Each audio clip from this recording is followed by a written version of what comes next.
My name is Autumn Mealer, and today I'm going to be talking about one of the many aspects of the Chinese opera. The topic I'll be talking about today is the performance. Now, the Chinese opera performers, just like the performers that would be here in the US or in another country in the world, have to have a costume. Their costumes are colorful, lavish, and extravagant, richly embroidered coats, ceremonial robes, full armor, face paint, and extravagant headgear. With all these factors put together into one outfit to become the costume, the directors and the other people involved in forming the show help the actor portray the age, social position, as well as the personality of their character. Now let's move into the theater and engagement.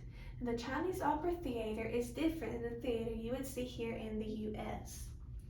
Their music is simpler, and their performances are played out in a traditional theater using different techniques and gestures that are both symbolic to and a part of the Chinese culture and arts.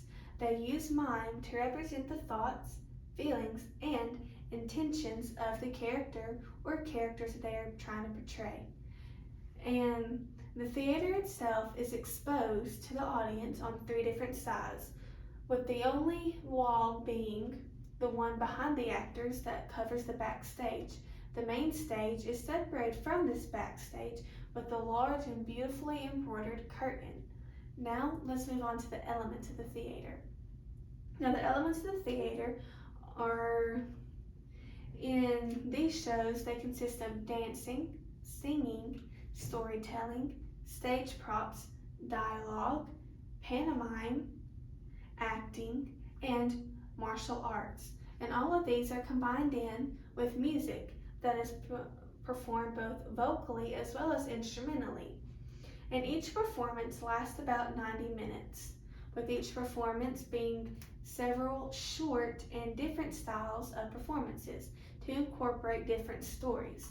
Now, once they put the actors and the actresses together, they have a total of 460 bodies in play.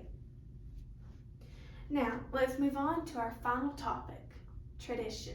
And the traditions and the art forms of the Chinese opera are very dear and special to the directors and makers of the show, as well as the performers. Their style of performancing mixes several traditional art forms together that involve the ancient literature, traditional dance, music, fine arts, kung fu, which is a type of fighting, acrobats, and the performance art. This is all portrayed in one show, whether it's in the one short little clip or it takes several different ones just to make one story put together. And then I think that they do this in order to keep the history of their culture alive, so that generations that are the present as well as the future can see and experience the stories told through their eyes or their memories that have been passed down for centuries. Now, these are all of the sources from where I've pulled all the information that you have heard today. And now, let's watch a short video of a Chinese woman who's using dance and song to tell us a story.